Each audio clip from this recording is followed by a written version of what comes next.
backward past displays immense moral courage and compassion, because to forgive the unforgivable isn't easy.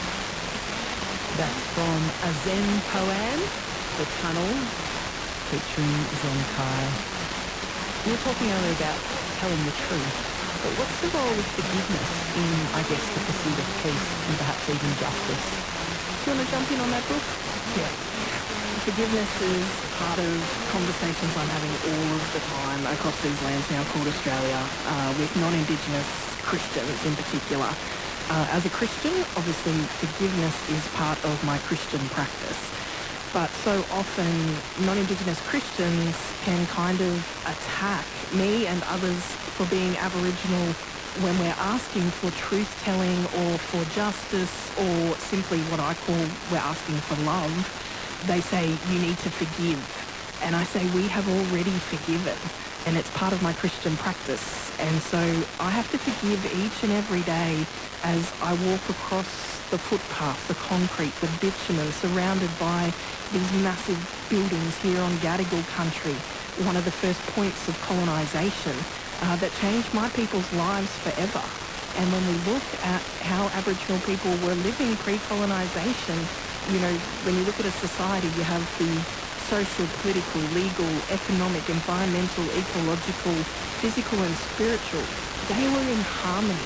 So we have had societies like our 300 nations of Aboriginal peoples where those things have been in harmony, not one prioritised at the expense of the other. But yet the capitalist world, the Western world, we see those things put against each other time and time again. And so I think it's such a miracle that Aboriginal peoples, the majority of us, are still holding out our hand in friendship. It's an incredible example of forgiveness, of grace, of faith, and it comes back to our core cultural values as Aboriginal people of hospitality and generosity. If we could tune in together and actually understand each other, then you'll see some of the greatest examples of forgiveness the world has ever seen.